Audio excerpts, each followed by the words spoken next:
So Spud, I bought a new computer this morning. Ooh, Mr. Moneybags. Yeah, I had a kind of thing. My last computer I bought, I said I want to get 5 years out of it. That was the thing, you know. So I bought a very good computer because I was working at a good job in Dublin at the time, and I got 10 years out of it. Oh, that's much. fucking great. But it's kind of like, you know, the Only Filtered Horses, the triggers brush. It's had many heads and many handles. But the only thing I couldn't upgrade was the CPU because it's old architecture, or goes with a certain motherboard, only fits in them, and the RAM only works with that. So if I upgrade it, basically... The fuck is he talking about? So basically what it means is that in order to upgrade the CPU, which is the central processing unit, you must know that, at least, what that is. Doop, doop, doop, doop. I had to upgrade everything, so I said, right, well, I'll save up, get money together, and get a computer that, in theory, will last me another 5 to 10 years. So that's what I did. Very good. But it's like it has equal parts excitement for, you know, getting new shiny thing, with equal parts Catholic guilt. If I can't believe I've spent that much money, and it's like, oh well. I'll get over it. Never feel bad for the amount of money you spend. You should maybe feel bad on wasting that money, but don't feel bad about the amount. Yeah. You know, I'd love to get new computers, but I like this. This one's great. I've had this since I got married, which is 7, 4, 6, 7, so many years ago now. Yeah. So many happy years. Ago. Many happy times and happy years. Yeah, God, deadly. That's cool. What are you doing with the old one? I am going to turn it into just for recording music and for all the guitar stuff. So Nice. it's just constantly set up, because you know yourself that when you're doing many different things with the one computer, it always kind of is never set up fully for any of those type of things. Yeah. So if I have just an audio computer, then it means podcast, guitar, recording, all of that's done down there. That's what, in theory, I'm pointing at the back of the room. And so then this is just drawing and unreal. So that's kind of... That's handy. That's a good way of doing it. That's why that's like the reason why I never play games on this laptop. Right. I have to have a separate thing for, right, I'll only play games on the Xbox. Because if I had, like, I do have a Steam account now, but if I played games on Steam on the lap, I'd never be fucking off it. You know what I mean? So. Sorry, tried to turn up. Yeah, you think that. I have loads of games on Steam and I just never play them because it's just, I don't know, I have that, and I'd love to get into them a bit more, but I just have that kind of thing that I really should be doing something more productive. yeah. Games aren't that productive type of thing. No. And you're kind of like, jeez, you're nearly 40 now. Like, do I need to be shooting people? And I could be reading a book and learning more. But I mean, whatever. Like, I know plenty of lads who play loads of games, but they don't watch any like telly. Their thing is, I don't watch films, so I play games. Whatever your entertainment is, like, doesn't bother me. Yeah. It's just I'm not into games as much as I was, because I'd just rather be reading a book or else the kids are tearing the fucking place apart anyway. Yeah. You know. Also, I'm pretty terrible at games. That's kind of the worst. Is I love those first-person shooters like Battlefield and Call of Duty and all that, but I'm just so bad at them. Yeah, you watch the streamers and you're like, what the fuck have you done with your life that you're so good at this? I know, yeah. Have you no interest other than this game? Like, you know, it's mad. But even people who I've played with, like friends and stuff, that I'm like, I am particularly bad. It's not just I'm not as good as you, but I'm particularly bad. Okay. And, you know, that takes an awful lot of the fun out of it when you can, I'm going to kill everyone. Oh, I'm dead constantly. This is no fun. Yeah. I remember when, like, FIFA started doing the online games, and that was, like, going to revolutionize it. And like, I played a couple of online games, and they were just awful, because, like, you'd go, like, 2 or 3-0 up, and then the other guy would just, like, stop playing and just score, like, own goals. Own goal, because they're wanting you to quit so that you don't get the points if you quit the game, even though you're winning. It's just the trolling and all that. I don't know. It's all a bit mad. I don't mind playing online games with people, you know, but it's the random kind of thing I just can't handle. But then it's like kind of, I don't know. I don't mind, like, the Battlefields and Call of Duty and stuff. I don't mind doing them, but just turn off the lounges or turn off the sound, like. Yeah, absolutely, yeah. What the chat fuck? And everything. Oh, God, and just ignore everyone. Hey, you want to play me in a private game? No, I don't. No, I'm playing a public game because I don't want a private game. What's going on, like, you know? It's all very strange. What's happening in Ireland? Are people still, you know, magically getting angel wings and when they meet St. Peter. Or the debt's bad, Tommie, basically. It's like just going around and talking to people and doing the thing. It's as if the whole thing's over. That's Yeah, what isn't it? feels It's now. mad, isn't it? Like Yeah, suddenly, like we had it for ages, and now it's like no one's talking about it and no one's paying any attention. So it's over, but it's not really over. I think just from doing my little bit of looking into it, that they're not really releasing how they're doing it, but it looks like they've figured out how to treat this thing without curing it. You know? So it's obviously something really stupid, like you give people lollipops or something like that. It's something really. I don't know. Well, I see. Or I think, it's really terrible where you give everyone several enemas and then they have to eat the stuff. No, but I know there was something. There was an Italian doctor did something where he figured out some drug would work that would mean you wouldn't have to put people on ventilators unless they were really, really bad. Whereas at the start of the pandemic, it was like, oh shit, put them on a ventilator, and everyone was getting. That seemed to be terrible to think. Yeah, well, it's not a nice experience. You get it's that thing of watching like ER. Oh, we got to tube them, so that's it's nasty, and so yeah, I don't think they're releasing how they're doing it because they're probably afraid that like people will just stock up on whatever drug it is and just self-administer. Yes, yeah. Do you know? But it would like. You see, here's the thing about, like, again, I know we keep bringing up conspiracies. That's a good conspiracy. Don't tell us. We don't need to know that. Keep that to yourselves. Is it working? Brilliant. Keep that off the front cover of the Daily Mail. Thank you very much. Keep everything off the front cover of the Daily Mail. Yeah. They're horrible. Hate those guys. I ripped my pants today, man. I'm fucking holding it together here. I'm gonna have to stitch. You have to explain that, of course, that pants mean different things to Irish people than they do to American. Pants what are American pants? American pants are trousers. Where pants for us is our underwear. But I assume you're talking about your trousers then, the way you're looking there, because or are you talking about your pants? Well, shorts. Your shorts, your pants. Have you Americanized yourself? Pants? Do we not say pants in Ireland? I thought we do, but it's for underwear. Oh, is it? Yeah. Well, it is my entire life in this area of the country. Yeah, so I've been hard on the woodwork. I have a beer mat. I didn't show you the beer mats yet. I got these Deadly beer mats, man. They're class. Right. And I did some custom ones for someone over the weekend. I'm doing a Celtic cross today, and I'm doing the Kabbalah Tree of Life.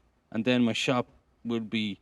Then I'll have all the materials I need for the shop, and then I have to put the website up. So, like, it's busy. It's great. You know, love it. Nice. Yeah. Enjoying it. Can't believe, like, I got into this fucking woodworking stuff, and it's like, it's mad, because it's like, I know you're like this, because you were texting me on Saturday even, you were doing your art. What's that program you're on? Yeah, Unreal.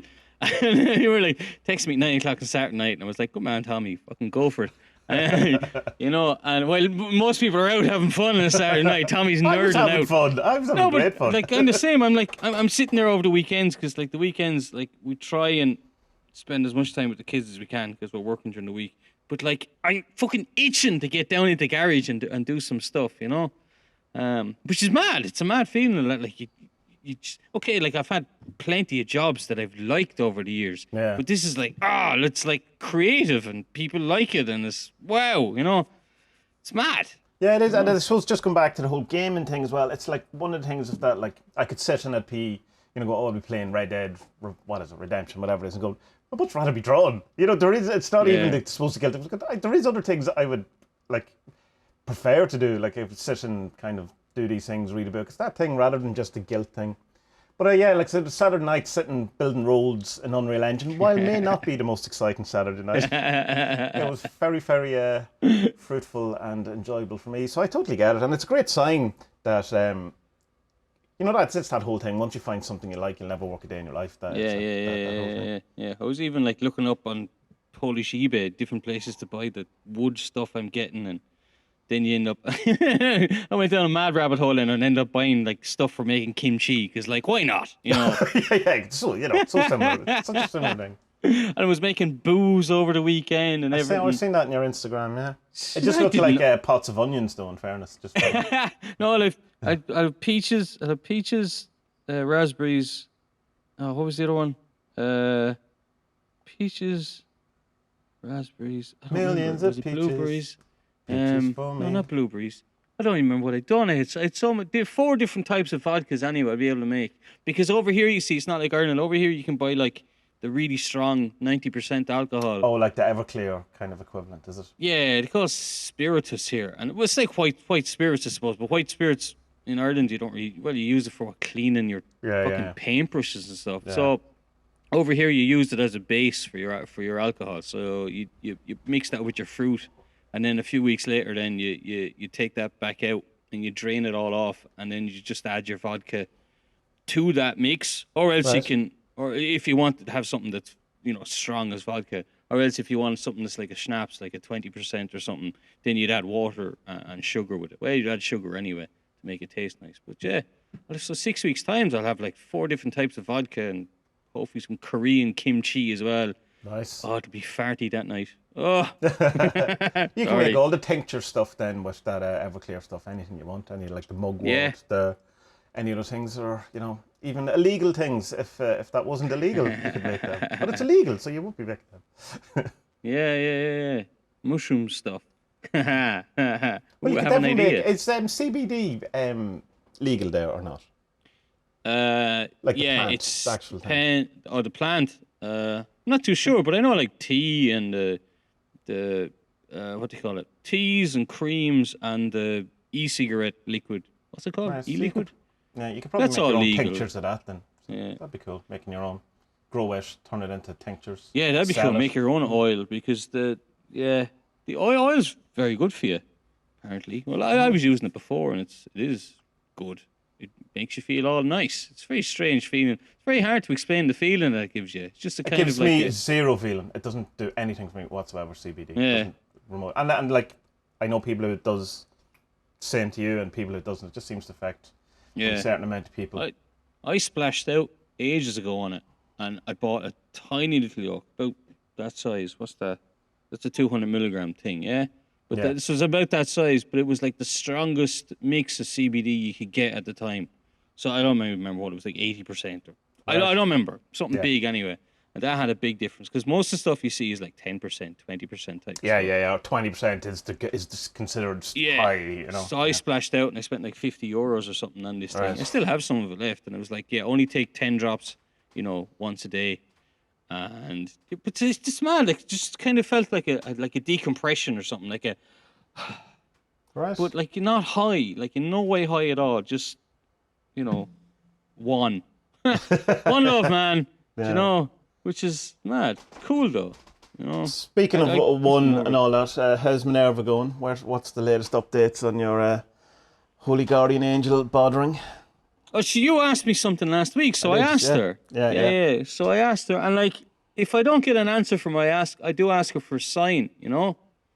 Synchronicities are fucking amazing. Like, they're not driving me mad yet, but I could see why some people who would be into this a bit too much would go mad. Because because it's like I think didn't one of Alistair Crowley's wives say that he'd become like far too obsessed with his guardian angel, and that's why he was mean to her. But then again, maybe he was just a sexual deviant and wanted to fuck as many women as he wanted to. And men, like just anyone. And men as well.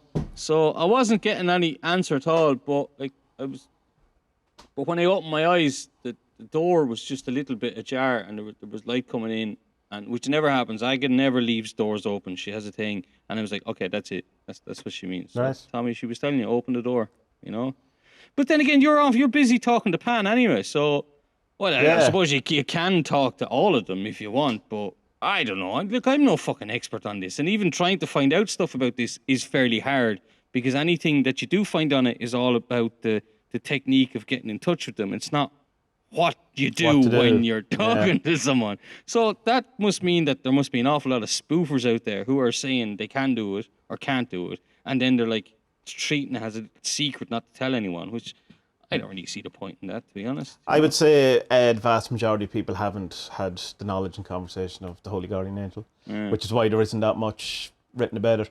Or once they do, they kind of went, oh, well, I'm definitely not going to Facebook again. I'm definitely not writing a book anymore. I have other things to be doing. Maybe. I don't know. Or maybe it's like, I mean, if I put it in a, maybe it's like, say, you've found the secret to fucking backing all the winners in a horse race, so you don't want to share it with anyone.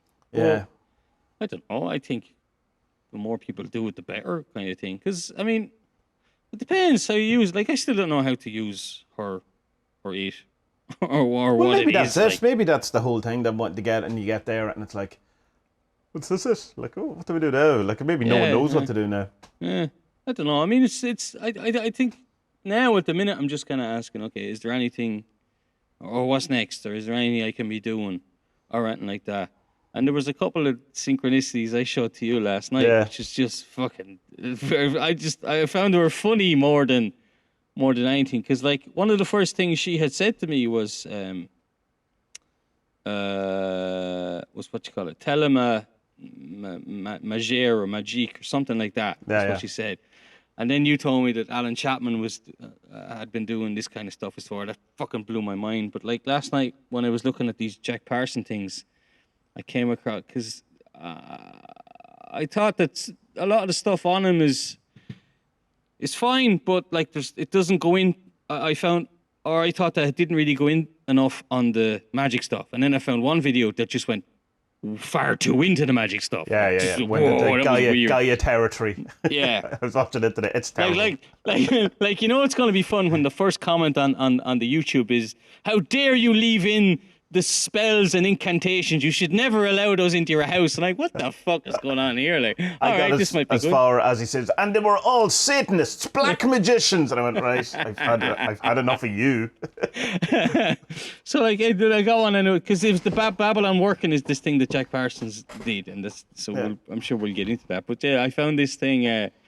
There was an artist called James Deutscher. I fucked Babylon, and this was in the Minerva art studio in Sydney. So there's one. And there's a Crowley one, isn't there? There's a Crowley one as well. It's to do with the cake of light. We were joking about these before, about the period cakes and whatever. Semen cakes.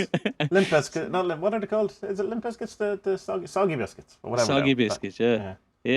So it was from the Telema ritual. I think it's Telema, is it? Is it Telema, or is it? Because that seems. I've heard both of them, to be honest. I like the sound of Telema. Ask someone who's Greek, they'll know. It's just because I used to know a girl called Telma, and it sounds more like her. Right. You know? Telema and Louise. Telema. There's something about olive oil. Olive oil is one of the ingredients, so it's considered a sacred oil by many cultures and religions in the world. It's also an ingredient in the making of the oil of abramelin. Abramelin. Okay, sorry. Or abramelin, depending. Like people, I'd say abramelin because that's how it's pronounced. So and the olive noted by Aleister Crowley himself as traditionally the gift of Minerva. So there's two fucking Minerva things last night, just connected with Jack Parsons and Telema and Telema.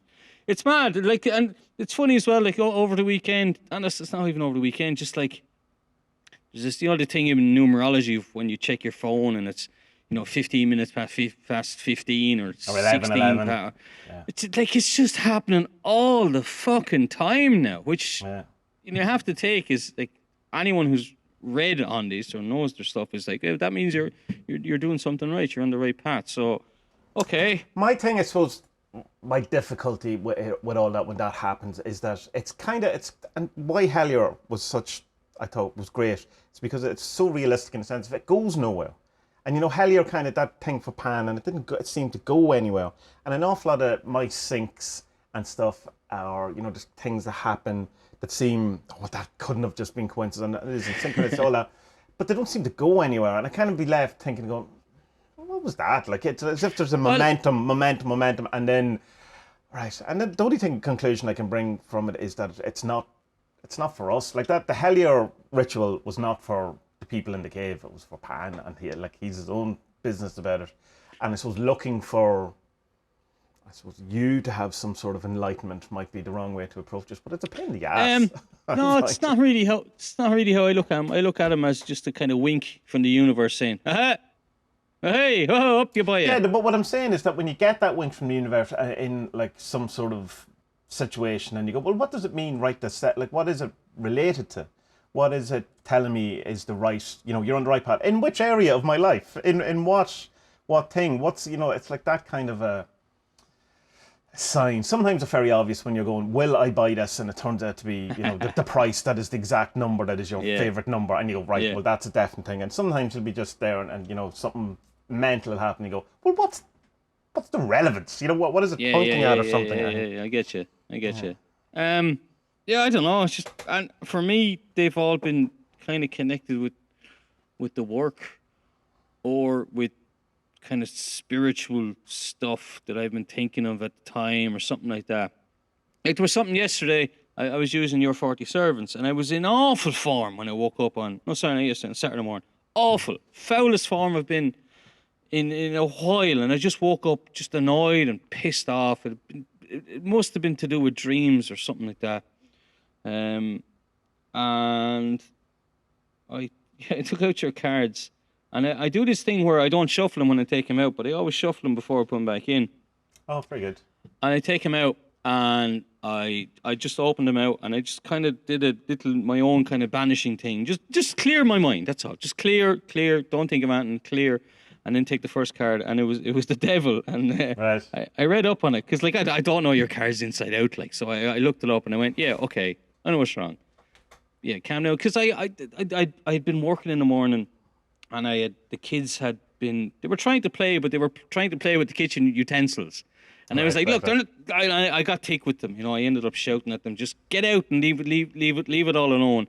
And then I came upstairs and I did the cards and said, you fucking arsehole, like, you're being mean to them for no reason. Like, well, not without a reason, but there's something else bothering you and you're taking out on them.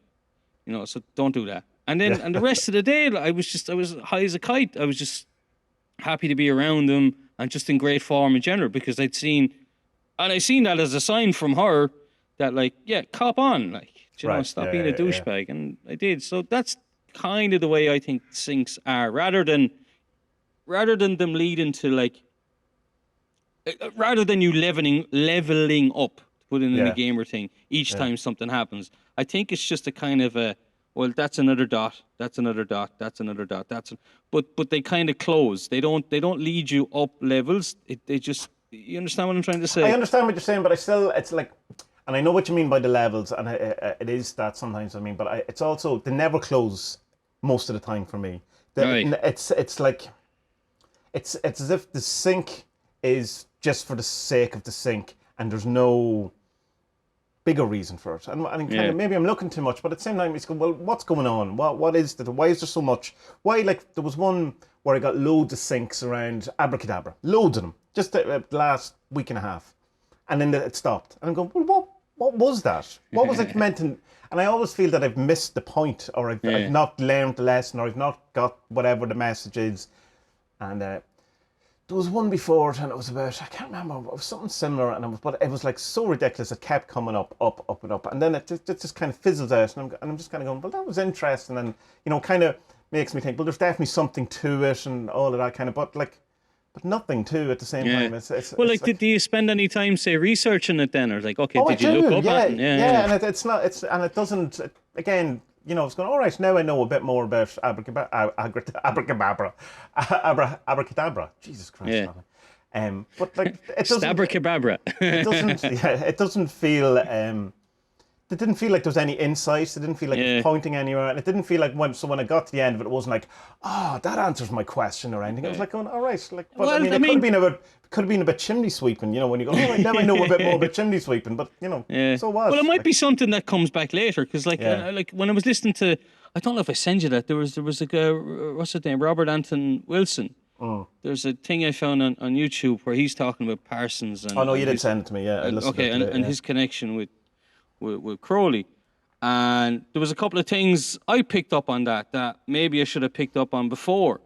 Right. You know what I mean? And so I think, and I hope that the syncs that do happen, they'll bring you back to where you should have been going, and you might have missed it. So if I missed it a month ago, well, then something will happen this week, and I went, shit, Jesus, that thing, Yeah. No, well, that's probably it, because I do feel like I've missed it. I'm not getting your point. I don't understand. But it'll come back, though, At least in my experience, they're coming back anyway, Well, it could be go back to what Minerva said about me. Maybe I'm just haven't opened the door, because I have become ridiculously skeptical in my kind of views over the last while.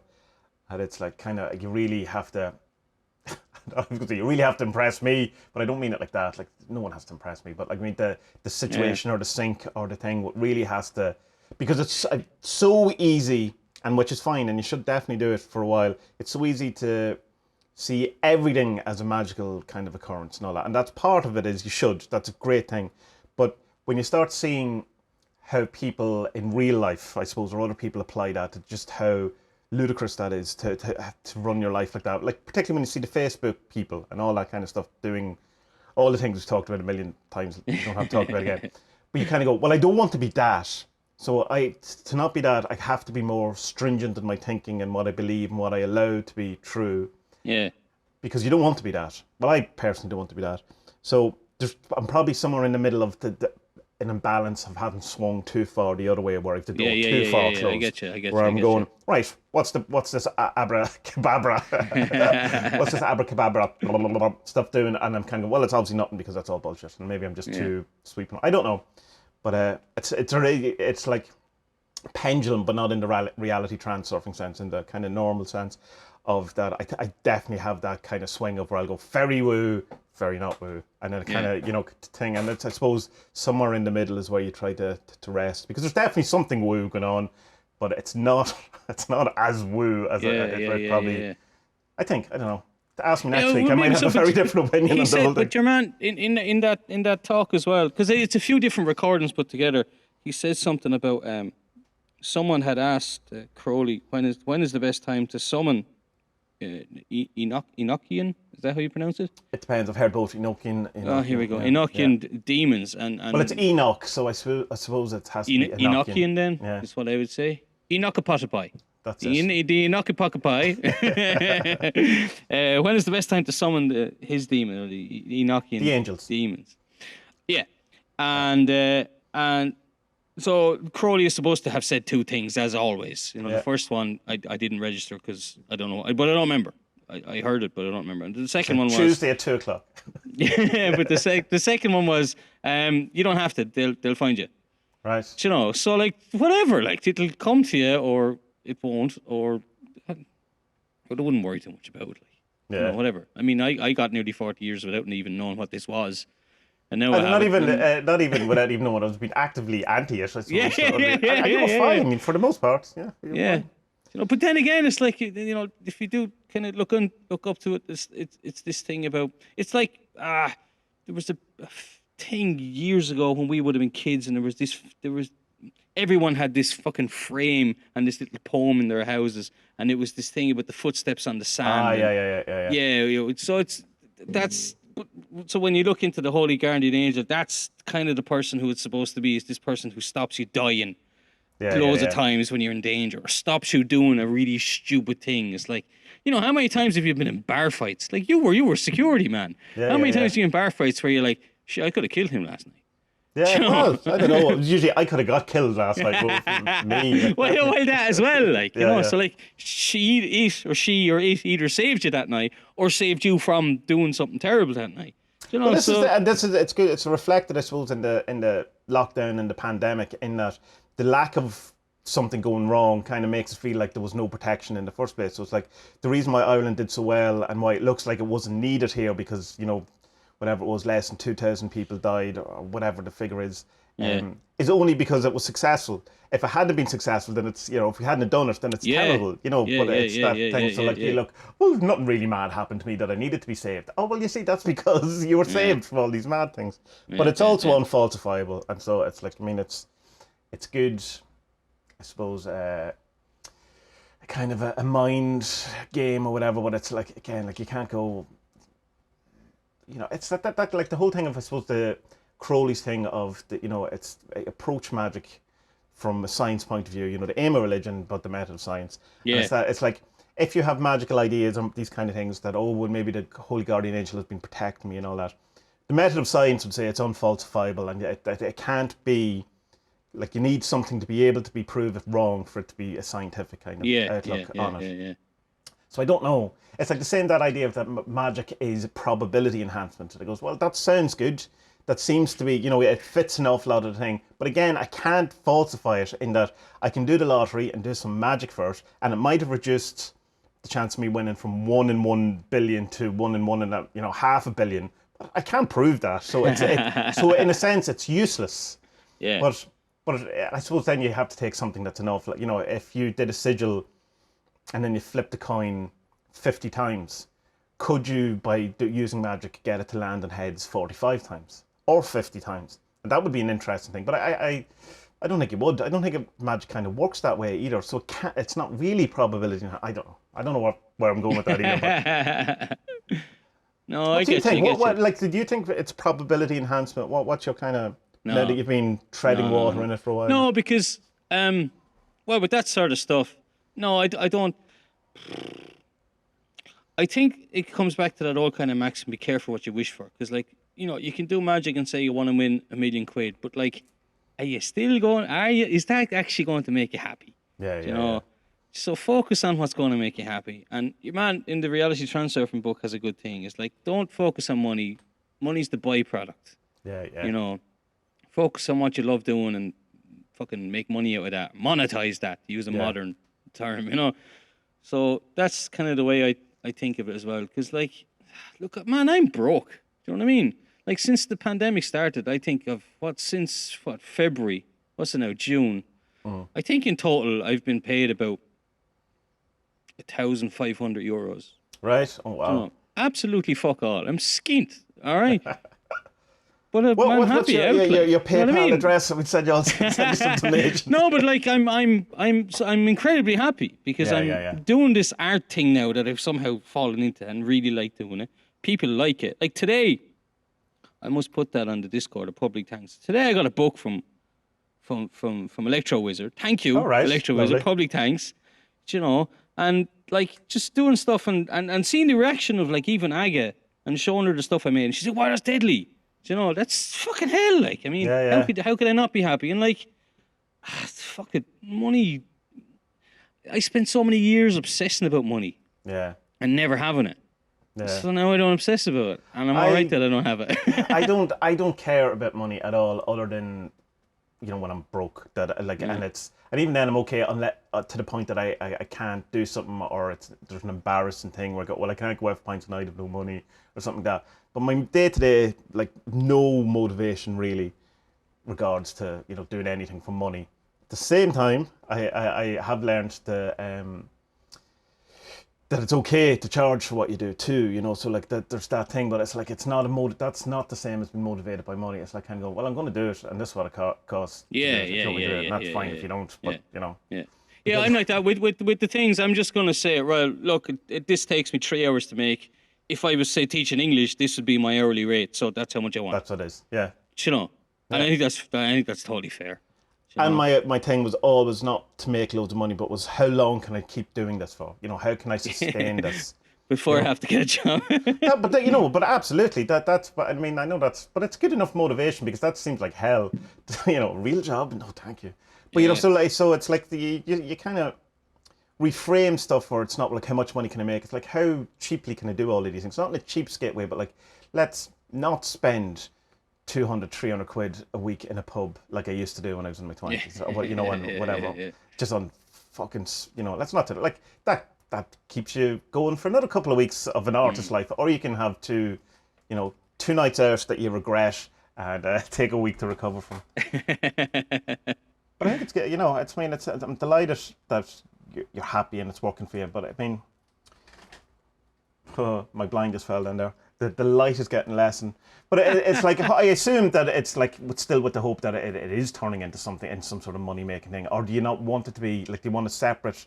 Don't even want to think about money with the art thing, or what's your kind of? No, I'd like to be in a situation where it's half comes from the writing from the articles and then half will come from this. Right. I'd be thrilled if that was the outcome. And as well, I think it's mad as well. I've kind of taken a bit of pressure off myself with the football writing, and over the last couple of weeks, I've been getting more and more. Do you know? Right. Right, now that's logically, it's probably because I'm a good bit cheaper than a UK or Irish writer. Right. Yeah. So they're piling the work on me because the betting firms haven't been making a lot of money recently, so they're trying to find cheaper people. So yeah, look, fine, whatever, I don't mind. Give me the work, and I'll do it. But yeah, if I can turn this thing into something where like I was to make my half daily wage from this, well, then it would mean I wouldn't have to write as many articles. Do you know what I mean? So, and it's a happier medium. Even though I love writing about football, but this is different. It's totally different. This is an expression of not even me, because I'm usually just tracing something that I've taken, and I'm so lucky that I have Aga, she's a professional graphic artist, and I can say I like that. Can you do that in a version for me, and then I'll make it? And she's like, yeah, oh, cool, grand. yeah. You know, Brilliant. so I'm fucking just. It's weird, man. It's just like my whole, teens, 20s. I always thought that like I'm the unluckiest fucker in the world. But now, man, honest to God, I'm falling in shit every day, and I'm smelling the roses the whole time. It's mad. I've become so lucky. You should probably, maybe get your balance checked, or maybe some sort of ear problem that if you keep falling in shit, I don't know, you should probably maybe get that checked. I don't know what it is. I just feel amazing, really lucky and happy, and it's all good. It's grand. Everything's gravy. Brilliant. And I don't have this thing which I used to have, that something's bad is about to happen. All right, yeah, no, I still have that. No, well, that's even if it does, I'll deal with it. Yeah. Be all right. Although it is less so. I remember it used to be like it's like, right in my face, hello, something bad's gonna happen. Now it's kind of over there somewhere, just going, something bad may happen. Bye, not listening to you anymore. How you getting on with Punoya? I'm about 120 pages into it now. Yeah, I'm slowed way down, but I've slowed way down reading altogether just because my eye thing and all that kind of stuff. But it's it's good, but I think it's like, I don't know what it's like. It's not that the quality or the ideas or anything kind of less or whatever. It's just kind of, you're kind of going, if this had been a 100-page book, it would be perfect because I'd read it, a couple of times a year, brilliant or whatever. Yeah.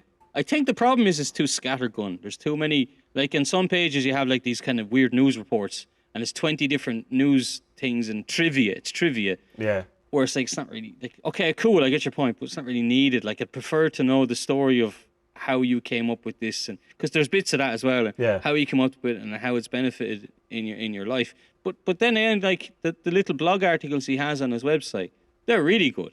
Yeah. And have you signed up to his newsletter, because he sends you all happy news every week?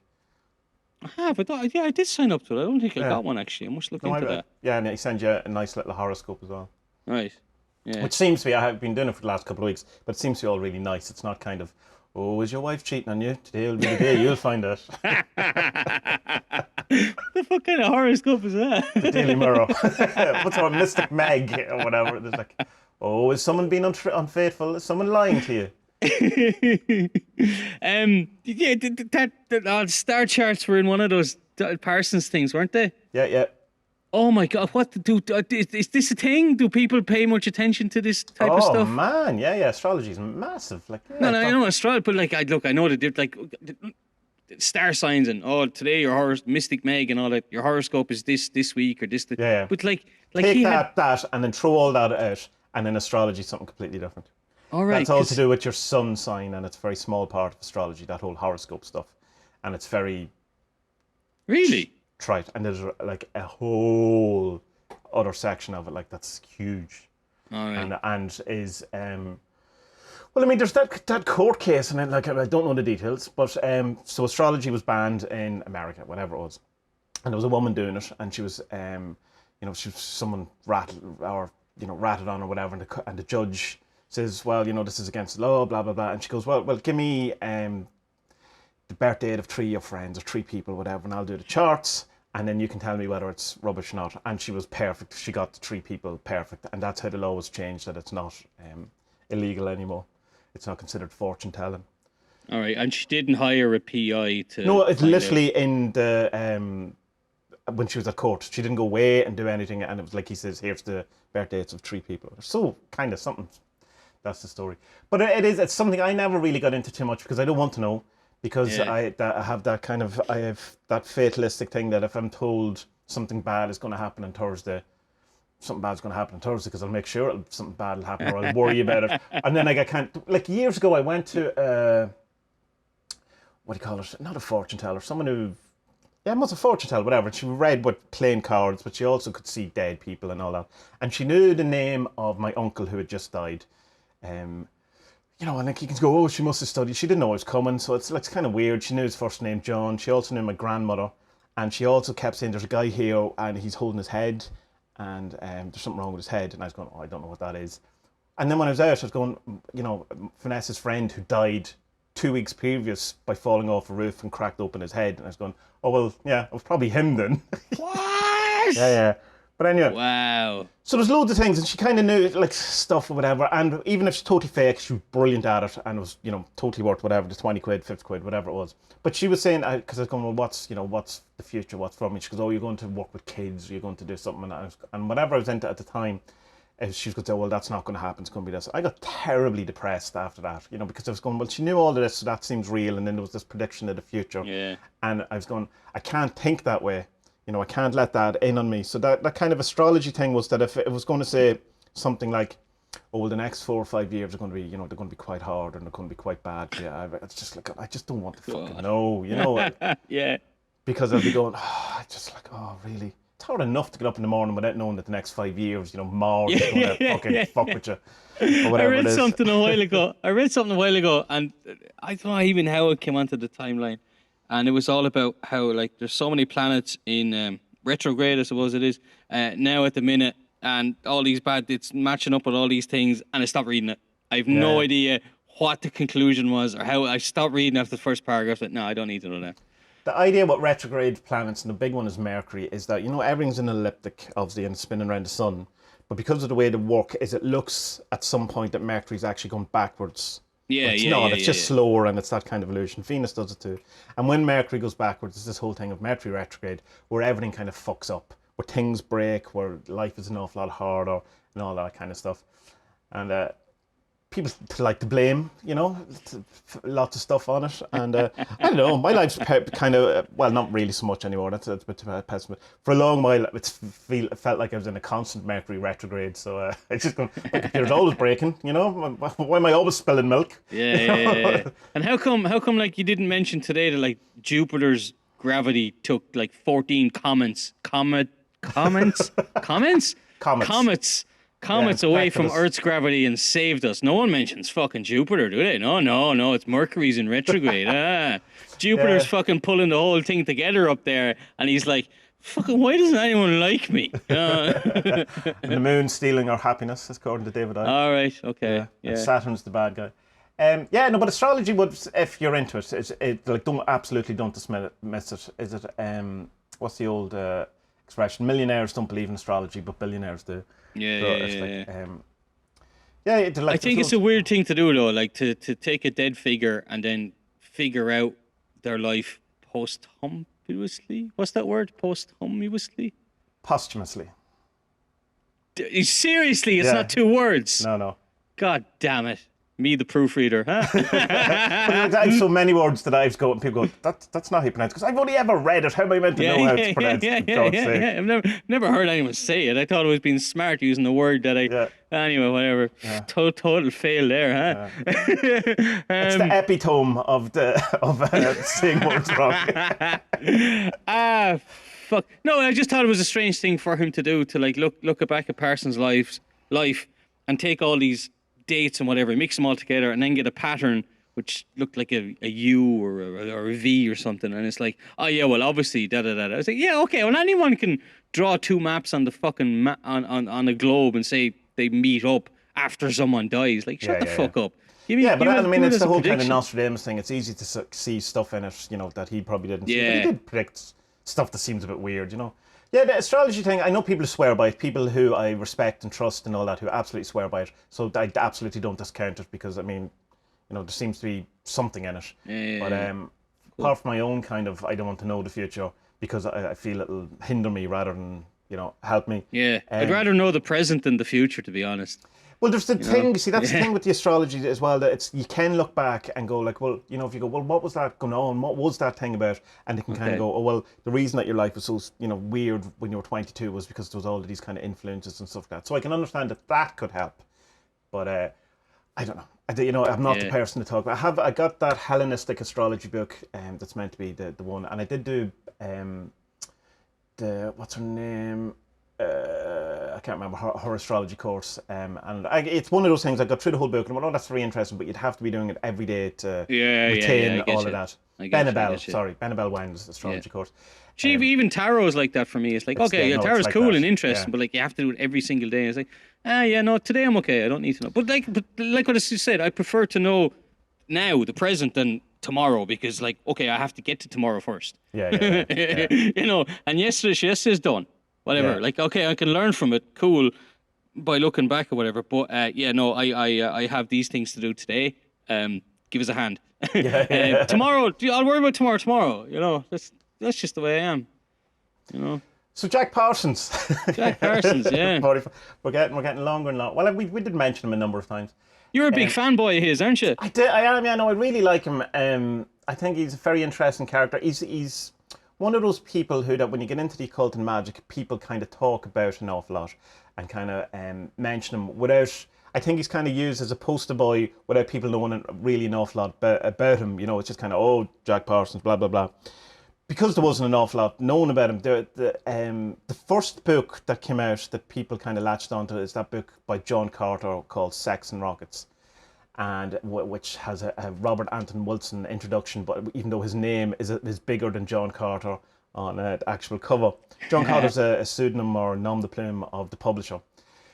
And it's not a particularly accurate autobiography. It's more a hagiography, or whatever way that word is pronounced. You know, where it wants to add to his mystique and is kind of his the glamour of it and all that kind of stuff. So it's more in the kind of mystical kind of side rather than the rocketry side. But then you have George Pendle's book Strange Angel, which is what the TV show was made into, and he's that guy who that younger kind of cool looking guy in that Gaia documentary that we watched at the weekend. If you remember him, he looks a bit like I know he looks like an R&B singer or something. I don't know what he said. There was an interview with him on a podcast. He seems very, very decent sort of a dude. He said that he did send his manuscript to the publishers of Sex and Rockets of John Carter, going, you know, what about publishing a proper, you know, version of it and whatever. He says not in that kind of cheeky way, but you know, that is the thing, and just never got back to him or whatever. Yeah. But he got really kind of popular over the last couple of years, obviously because of the TV show, and you know, the word got round and all that. So an awful lot more of his story is kind of, I suppose, out there, and people have a bit more of a thing rather than just the meme or the science rocket guy. I suppose he was kind of an equivalent in coolness, I suppose, as some sort of an Elon Musk, you know, without the kind of, I suppose, all the shit that Elon Musk has around him. But you know, like, no one's perfect. All of those things, certainly not Elon Musk. You know, and that kind of science, rockety, going to the Mars, and like his work directly led to people getting to the moon. Like without Jack Parsons, we're not on the moon. If you believe we went to the moon and it wasn't Stanley Kubrick in a recording studio, blah blah blah blah blah blah blah. Yeah. But he's a super interesting character, and he's more of an interesting character to me than Crowley. And I hope it's not just in my head, just because, you know, oh well, that's more, you know, kind of hipstery to like Jack Parsons more than Aleister Crowley. I hope it's not that, but I'm sure there's an element of it because it is a kind of a hipstery story, I suppose. But it's just something that seems more kind of a more real person, or a better someone to, in a sense, a magical hero or someone to look up to, or you know, a role model or something. Then he's more sex, drugs, and rock and roll. Whereas Crowley was a bit more arsehole. You know what I mean? Like, he's more of a rock star, whereas Crowley's just that fucking tool bag, if you want, or whatever. You know, although Crowley's he's fairly rock and roll. I'm not saying he's not, whatever. Like, Jack Parsons not on the cover of Sgt. Pepper's. You know, Aleister Crowley is. Yeah, that's true. Yeah. No, I think after I'm still struggling with Crowley. You know, I can't make my mind up whether to. Well, I wouldn't hate him. But it's still hard. The whole Kanye West syndrome thing that I have with him. You know, I can't really get over how mean and how bad he was to certain people, and that it seemed that a lot of the stuff that he was into was quite selfish. You know, sure. Yeah. He was doing everything for himself. But according to the Robert Anton Wilson thing today that I listened to, he was like, you know, because you have to take him at his word, because he's so fucking intelligent. But he said that, like, it took him years to kind of decipher that a lot of the stuff Crowley talks about is that some of it's in jokes, some of it is real, some of it is pretend, some of it is practice that will lead you down wrong alleys so you'll find something else. Yeah. So I don't know enough about that. We see that's a huge thing in occult books. Is this whole idea of blinds, where they deliberately put in wrong information. Yeah.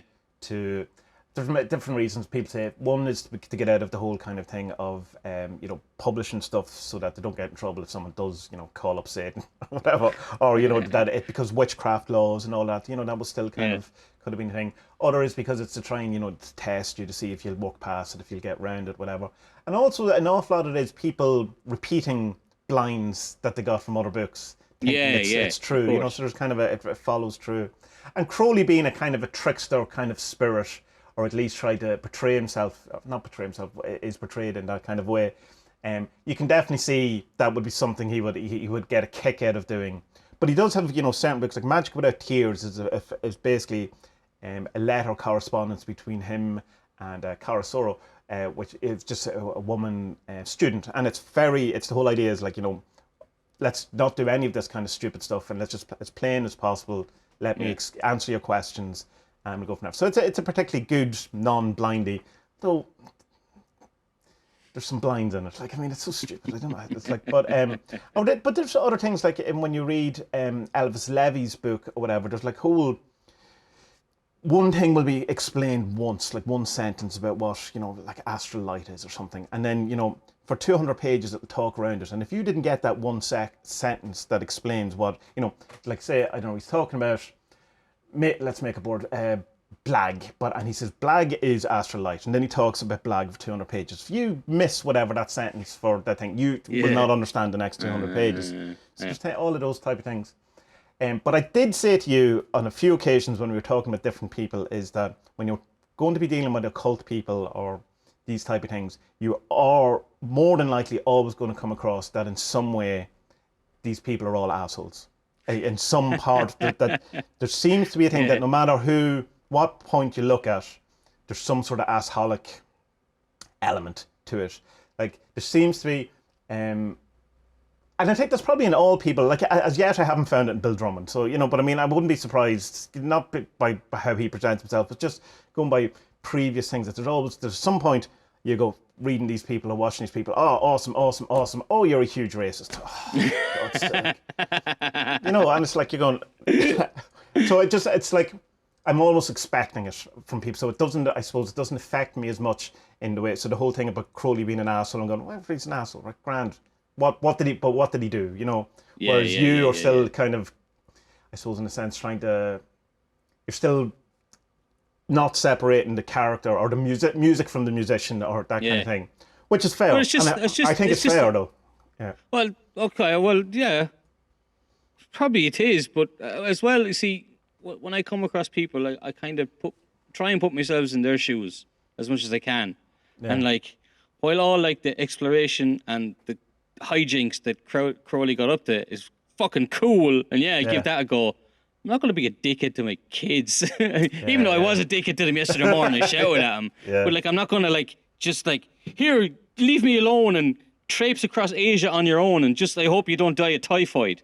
No, but like, no. I think that Wilson explained it well today, and it's just that like there's a lot of levels and stuff to him that once you get to know his work inside out, then you'll get to know better what it is. But like with Parsons though, like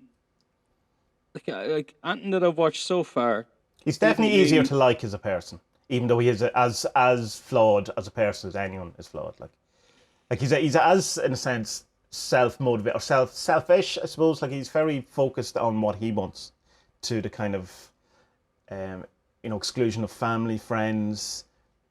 That whole thing, like but it doesn't seem to be, like there seems to be less damage around him from what he did, whereas he ultimately damaged himself. Like unless, you go with the conspiracy that he was killed by the government. But, there seems to be less destruction around him, the way Crowley had an awful lot of, like, all his wives went mad and alcoholics. Kids died.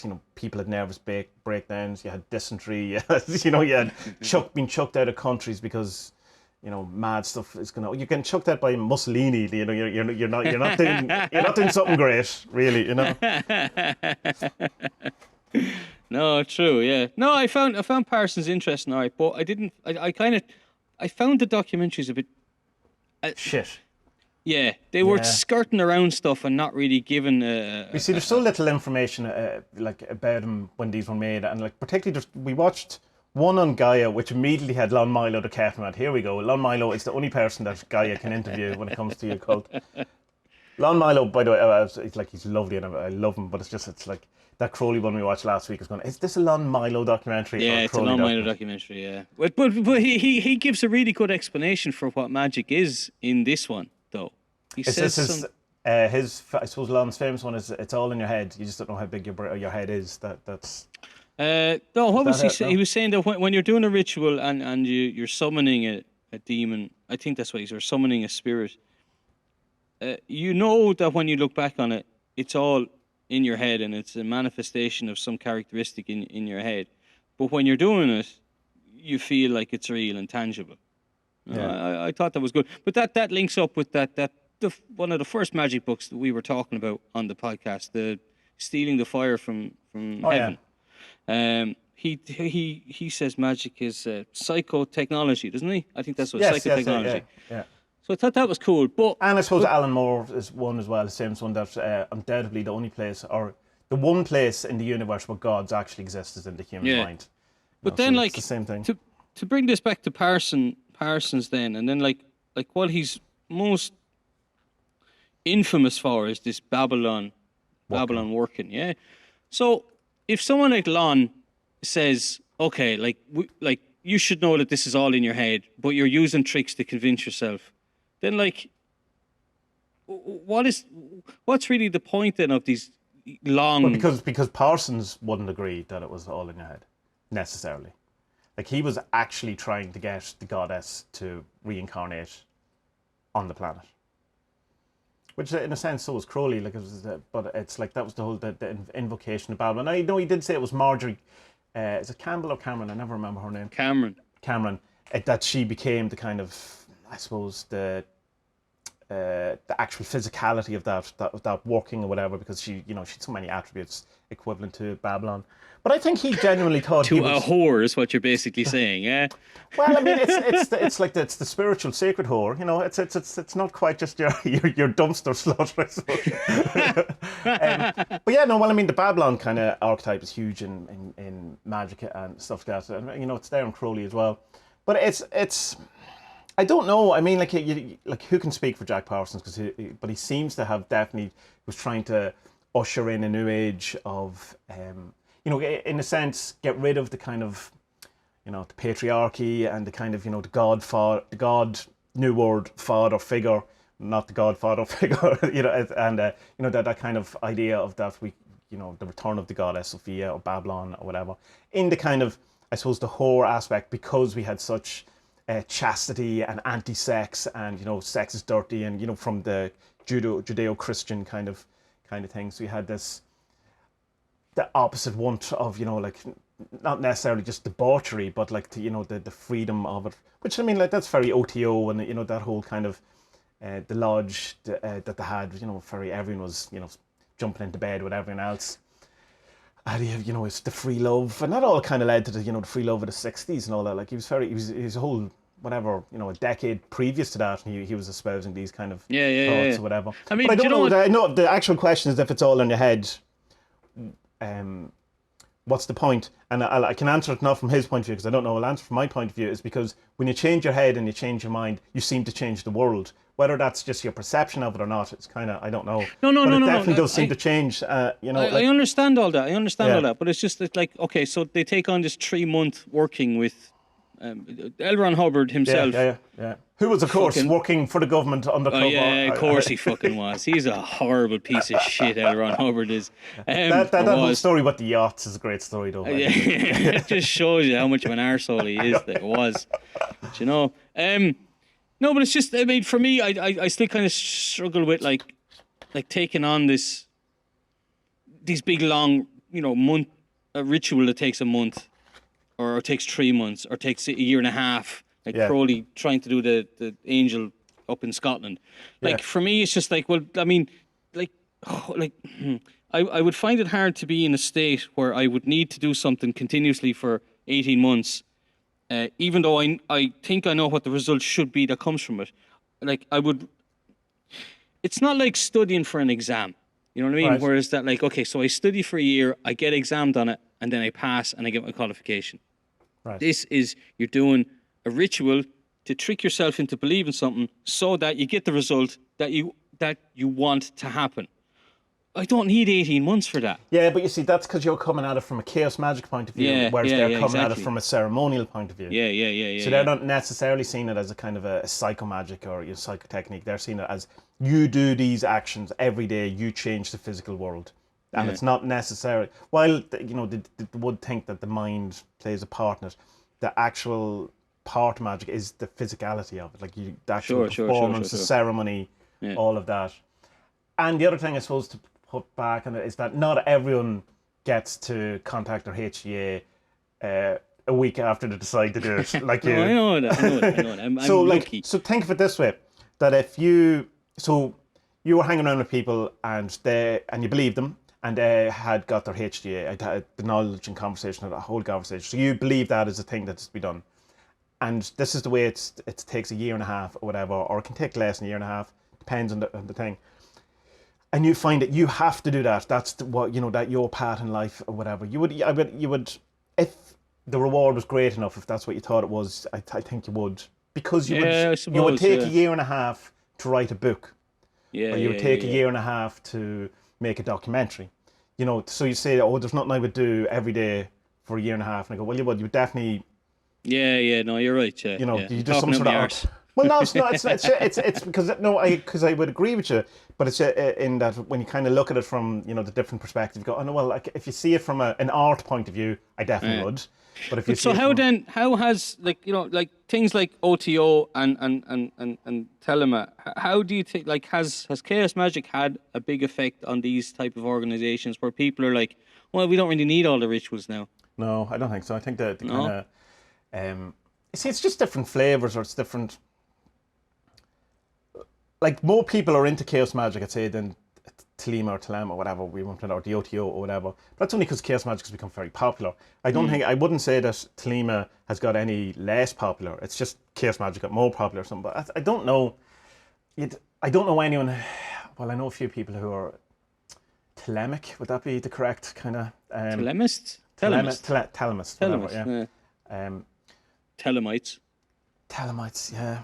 Telepotomite, I have no fucking idea. Telemites. I don't know. You see, it's kind of, you very quickly get out of your wheelhouse with this. Like the OTO, I know next to nothing about it, other than it's the things that everyone knows is the sex magic kind of element to it. The OTOs are just, it's a kind of offshoot of Freemasonry. That's all I can really put two and two together and get. And see, in Germany there is there is a whole more sexual based magic stuff, and I can't remember the name of it right now. Fire and Ice maybe is the name of the book, but there's a whole other Saturn, the Fraternity of Saturn, which is a whole kind of more sex kind of based magic stuff as well. So it's kind of that there is a German, as we know from porn, there's a kind of a German sexual thing that we possibly don't have another thing. But here's the thing about a challenge I'd like to put, because I was thinking about this the other day, and I was going, would it be an interesting challenge not a challenge, because it sounds, but a proposal to you, that because you're not into the ceremonial stuff at all, and it's a thing that people in magic, nearly everyone has gone through, is to do a daily lesser banishing ritual of the pentagram for your 30 days, and see if that changes, your opinion about ceremonial magic or not, or whether there's any impact on you or not. So I don't know if that's something you're interested in, but it would be certainly something that I would recommend you do. For the There was one. There was one I was looking up, and it was the. Oh balls! What was the name of it now? I can't even remember. It was the one that the Golden Dawn used to do. The hexagram ritual? No. Well, the Golden Dawn one, the big one, is the lesser banishing ritual of the pentagram. Like the Yeah, but this is the one that they used to do before that. I might have it here. The Kabbalistic cross. Kabbalistic cross. Yeah, that is part of the lesser banishing ritual of the pentagram. That's part how of it it. Well, I mean, starts. that seems like, for me, that seems like a type of banishing, because it's it's a mind clearer. That's for me is a banishing. The function, I suppose, of the Kabbalistic cross is to put you as the magician in the center of the universe. Yeah. So that's the thing. So the banishment of the lesser banishing ritual is the kind of the pentagram that you draw around you and the angels of protection and stuff like that. But it's part, like it's... Damien Eccles had some nice stuff about it that he put up on Patreon recently. I think it's on Patreon that I could send you, and some other stuff. It'd be an interesting, because I'd love to see what Spud's reaction to doing that is. In that, it would be a very sincere kind of thing, because I think that if you found it was wonderful, you'd absolutely be no problem in saying it. And if you found it was ludicrous, I think you'd be very, open with it, be feeling. But I think you're a good barometer of stuff, because you're very open to the woo, but you're also a very good kind of going, no, that's just ridiculous. That's shite. Yeah. So it'd be interesting, yeah. And you can do, it would be, if nothing else, it would be one of your 30-day challenges. Are you still doing them? Are you are they still a thing that I don't know. No, I think I'll just stick to the audio now on the podcast. I think I'm done with video, to be honest. I'm probably even going to sell the video camera, to be honest. Right. That's not a decision you'll regret at all. No, I've enough. I've two, what do you call it, 3/4 frame DSLRs. I don't need the big fancy thing anymore, so I don't know. I'm 99% sure I'm going to get rid of it. Something is keeping me from not doing it, so maybe I'll keep it for a little bit longer. I might keep it until I go back down the country to the in-laws and do a little bit more filming with it down there, and then finish the documentary. Yeah.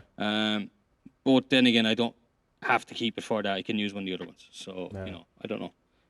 But yeah, I think I'm done with the film. I think I'll just stick with audio. I just like it better, to be honest. I like making it better.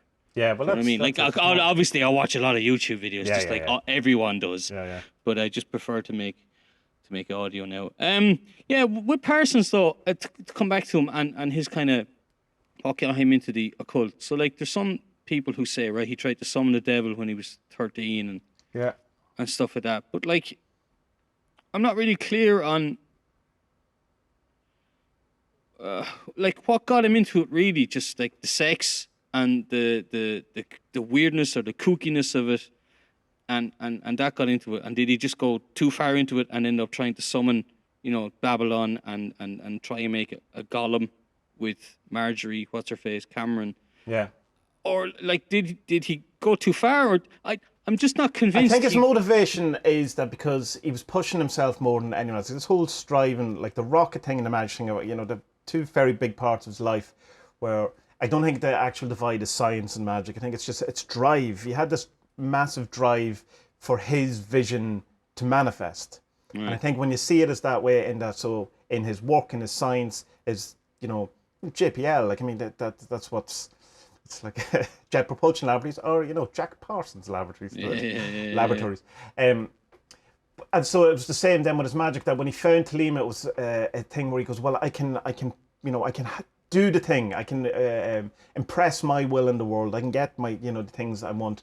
And how is it done? Oh, it's done through one of the ways to do it is through kind of sex. But it's not necessarily just the sex, because we can kind of get a bit hung up on it. Oh, it's just all about sex. It's about losing the restrictions, the moral codes, the programming, all of it, that having the orgies is what it represents. It's about having, I don't know, like jazz friends that, the neighbours look upon, frown upon. It's like it's widening your boundaries, getting rid of all the pendulums, doing all of these things. And like, we have so much hang-ups about sex and, things that it's just, of all the things Jack Parsons and the OTO and Thelema and Crowley did, the sex thing gets talked about the most, because it's the thing that we have the biggest shadow about. We've repressed the most, even down to nipples on Facebook. You know what I mean? You can see someone's actual head being cut off on Facebook, but you can't see a woman's nipples. You can't see a woman's and we're fine, and they go, well, that's right, that's fair. It's like,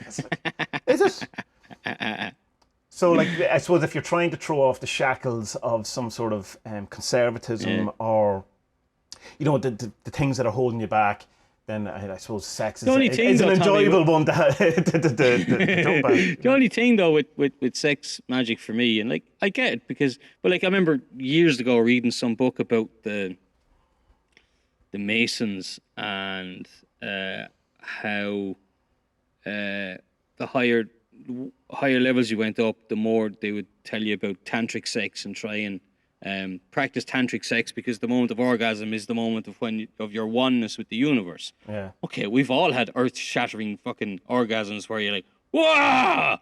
Amazing. So of course, I can see that. But with the sex magic stuff of Crowley and Parsons, I don't have a problem with the sex magic at all. I think that's actually a really cool idea. Yeah. However, I don't see the point. I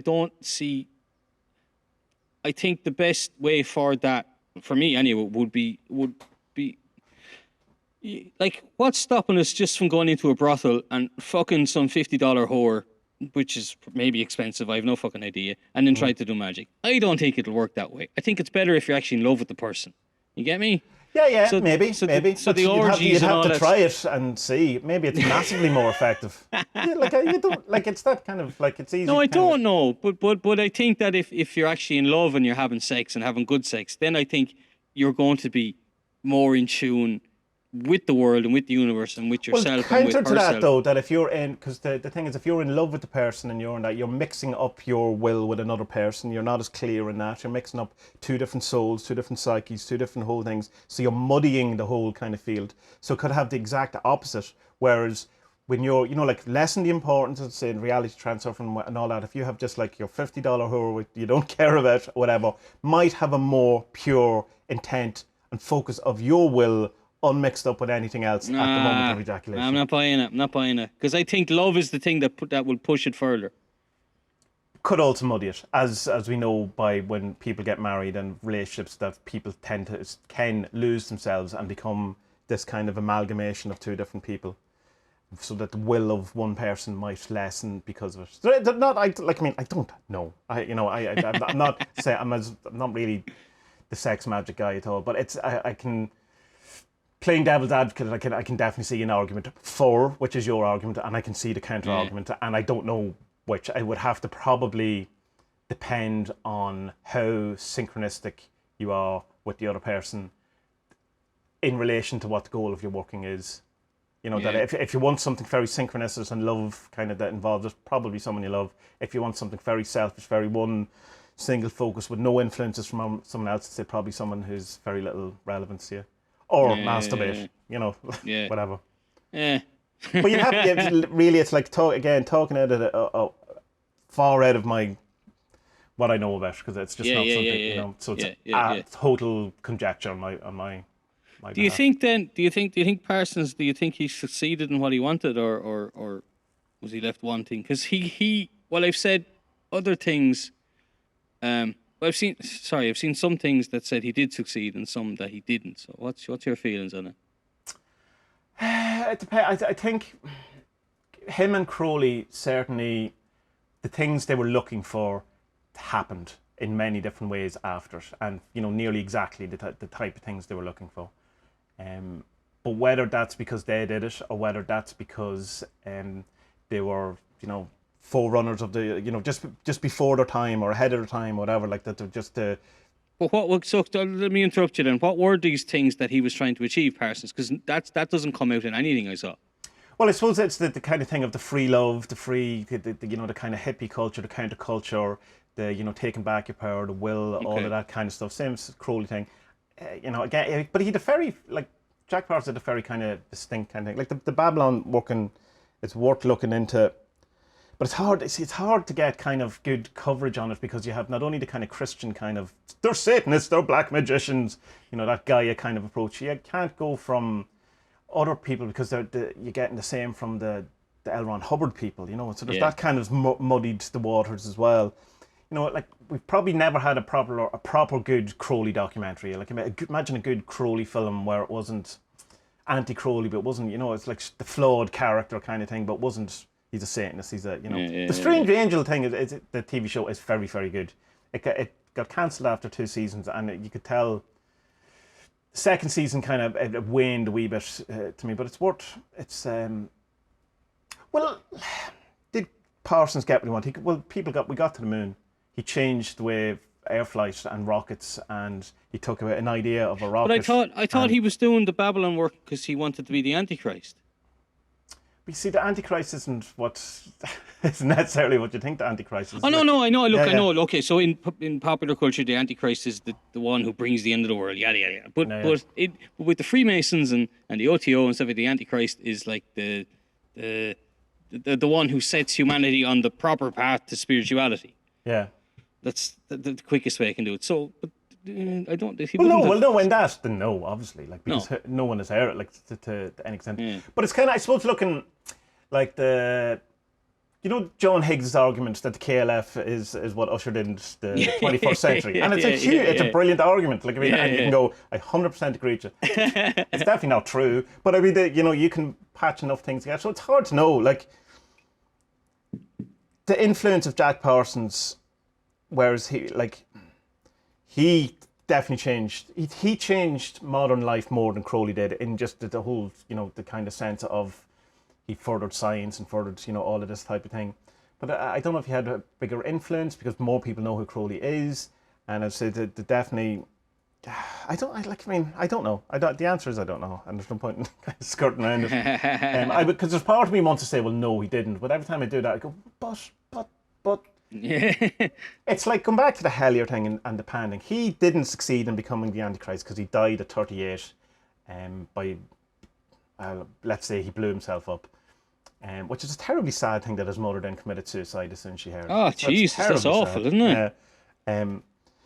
And like at 38, like, so it's like, what age are you? You're 38, are you? 39? 38? I'm 38, 39, in the soon. So it's like, it's you going down and having a really bad word book accident, you know what I mean?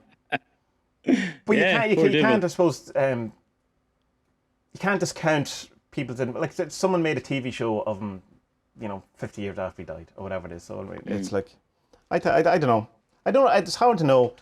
Like, because you could go, well, the Beatles had such a huge influence on the world, and then you could make the kind of argument, well, they didn't really. It's just kind of fashion and a bit of music and stuff like that. And you go, but did it? What about meditation? Oh, well, that was probably going to happen anyway, and this kind of thing. So it's, I don't know. Yeah, you don't know. Yeah, it's hard. You can't tell really, because no, but I think he's an really interesting character, all right. And no, I like to look at that. I watched the first episode of that. What's it called? Strange Angels. Yeah. Strange Angel. That looked good, and to be honest, I think the best thing that I watched or listened to over the weekend was the Robert Anton Wilson recordings of him speaking about Parsons and Crowley and their relationship and their not influence, but their what happened in the world maybe because of them. Yeah. No, definitely. No, I agree. It's like the sexual revolution of the 60s. That probably would never have happened if Crowley had not initiated it, 60 years before, whatever, 50 years before that, Yeah. He didn't initiate it he didn't initiate it to have, or to, what happened was the result of him starting it out. He probably had no intention of what happened in the 60s happening. I would say he did. I think. Well, no. Well, what I mean is, I think he would have looked on it more of a spirituality thing rather than just let's all fuck each other. That's what I mean. Yeah. Whereas, but then again, I mean, Crowley probably would have hated the hippies. Like, there's but look, that's our kind of programmed version of the 60s, because me and you didn't live in the 60s. Of course. Our parents lived in the 60s, but they lived in 60s Ireland, where the priests were still going to discos and separating people from each other. You know what I mean? And plus, this romantic 60s idea that we have, like, that only happened if you were, 18, 19, white American. If you were black American in the 60s. Because did you see that video of our 1967, the Summer of Love, and it's showing, how great it is. And then I went, hold on a second. Here's what's happening for black people in this. And it's like, oh yeah, that's a very different year. That's a completely different year. But like, it's because history says this was the most wonderful, peace-loving year. Yeah. Mad. I don't know. Huh? And then, there's the other thing of none of it's true. It's all an illusion. It's all a simulation. The world ended in 2012. The conspiracy theories around his death are fun, but I don't believe him. I think he just got something wrong. To be honest. There's the one about the cops because he was part of a trial that got a cop, and it's got two cops I think sent down for murder or attempted murder. Oh yeah, but that's years previous where he did the court case where he puts the bomb back together. But the main guy who did it was sent down for 20 years, and he came out of prison about I think 2 weeks. 2 weeks before Parsons died, and then there's the Israeli government stuff where he was going to get a job with them. And then the FBI accused him of espionage because he's like all he did was he wanted his CV typed up, and then they come along. He gives it to his secretary or something like that. And he ends type up this here, love, will you? Ends up working in movies, like in doing Squids or whatever, and like. I think he just got something. I don't know. I mean, I'm not convinced. I'm not convinced that he was. No, I think he's an influencer, all right, but I'm not 100% sure if he was doing stuff for. I can't really place why he was doing magic. You get me? Like, okay, he's doing this and this and this, but I'm like, okay, but why? What's the what's the goal here that he's aiming at? Okay, he wants to go to the moon. Cool. Okay, did his magic actually help with the science stuff? I'm not too sure. Do you know? Like, and like, was he just like fucking lots of women and orgies because that's fun? Yeah, probably. Yeah, that it would be maybe fun. I don't know. I think I need. I'm not happy with what we've watched so far. Yeah, no, I mean, I don't think it's a good representation. If you have a chance, and I know you have a million books to read, but the George Pendle book is the recommendation I would say for Jack Parsons. Well, I think it's fair. I think it's fair. It's will tell you about the kind of legends, and then it'll go, well, here's what I discovered, or here's the actual newspaper things, or here's the thing. But so he's into the woo and allowing because it's obviously Jack Parsons and awful, but he's also keeps it under wraps. Whereas the Sex and Rockets is like, yes, it's all magic all the time. Everything is real. He seems like, I mean, I reckon you'd rather have a pint with him than Crowley. Yeah. Yeah, he'd be more crack. Probably, because Crowley would just try and take your money and your wife. Parsons would give you his money and his wife. Yeah, so go check him out, I suppose. Yeah, I often feel sorry for people listening to these podcasts. It's like we're not going to explain much about Jack Parsons already. People talk about, you have to go off and do your own homework. We're just going to talk about him because we've watched or we've listened to some things. Like the Crowley one last week. I doubt anyone learned anything about Crowley that they didn't know before. Well, that's not the idea, is it? No, it's definitely not the idea. We're not teaching people. There's plenty of podcasts that just will tell you the history of things. Okay, let me finish on something then for you. So these big rituals are known as kind of black magic. What have you dipped your toe in this at all ever? I wouldn't consider it black magic, so that's a very Gaia lens to look at all this. Okay. So there's many different kind of definitions. So if you want white magic and black magic, and the white magic is that you do magic for the greater good. Black magic is you're doing something for yourself, but it has the connotations of black magic as doing some sort of evil intent towards someone else, and that kind of baneful magic or something like that. So what do you ask me? Have I done? Have I done something bad on someone else? Yeah. Bad magic. No, I'm not bad into magic. No. I don't. The whole Do cursing you think Parsons was doing that? I don't think so. No. I don't. In the sense of black magic as baneful magic, I don't think so at all. I think he was expansive. I think he thought he was doing stuff. Do you reckon Crowley done any?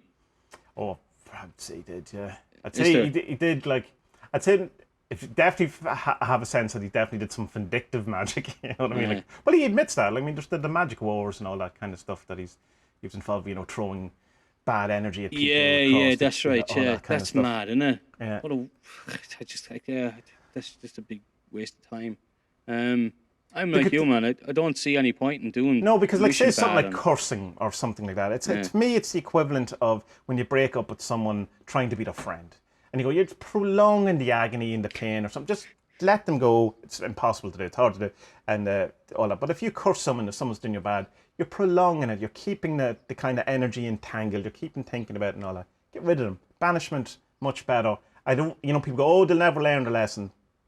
That's not me. Up to me. It's not my job to teach other people. Yeah. But then I suppose the altruistic thing is well, but then they might do that towards someone else, and you've kind of I go, well, I'm not, I'm not the judge or I'm not the Garda Síochána of the spiritual world. No, good, because yeah. Although, I mean, if someone did something to my kid or my wife, I don't know, I might have a very different opinion about it. You don't know. I've never been in a situation where I felt the need to want to attack someone. No, but I'd be like, okay, so you can do some mad spell or incantation or divination or whatever, and then 6 months later they get hit by a bus and they die. Like, you could have just gone around to their house and shot their head off. It would have been a lot quicker. Yeah, but you go to prison for that. You don't go to prison for the bus hitting them. Maybe you'd like it. Maybe you'd be good. Maybe you'd be running the place after a few months because you just squiggle a few sigils here and there, and suddenly you're the warden's favorite, and he's giving you blowjobs, and all's good with the world. What am I on about? Time to go, Tommie. Bye bye.